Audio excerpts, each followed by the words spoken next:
You're watching Mirror 7 News. Stay informed, stay ahead for more news.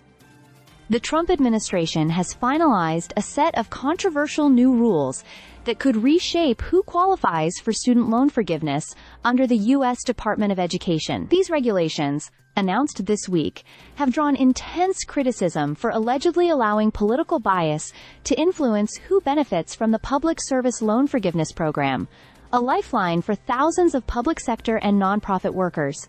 So what exactly is happening? The new rules give the Education Secretary expanded authority to exclude organizations from the loan forgiveness program if they're deemed to have a substantial illegal purpose. While that phrase sounds neutral on paper, the fine print tells another story. The rules mention activities such as chemical castration of children, a charged term the Trump administration uses to describe gender-affirming medical care for transgender youth.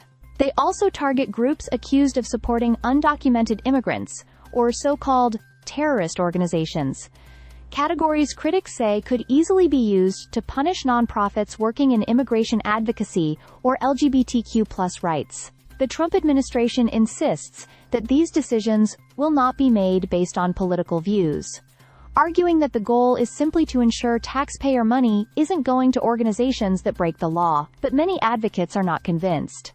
They see it as a direct move to sideline liberal and left-leaning nonprofits, groups that often clash with Trump's political positions. The affected program, Public Service Loan Forgiveness, was originally created in 2007 to encourage graduates to work in public service jobs. It allows government and nonprofit employees, including teachers, social workers, nurses, and lawyers, to have their federal student loans canceled after 10 years of payments. Now, with the new rules set to take effect in July 2026, that opportunity might be stripped away from those working in certain nonprofit sectors. Michael Lukens, the executive director of the Amica Center for Immigrant Rights, warned that this change could devastate workers in his field. Many young attorneys and social workers rely on loan forgiveness because their salaries are far lower than in the private sector. Without it, he said, we're going to see a lot of people leave the field to go and work in a for-profit space. Another major concern is the broad power the Education Secretary now holds.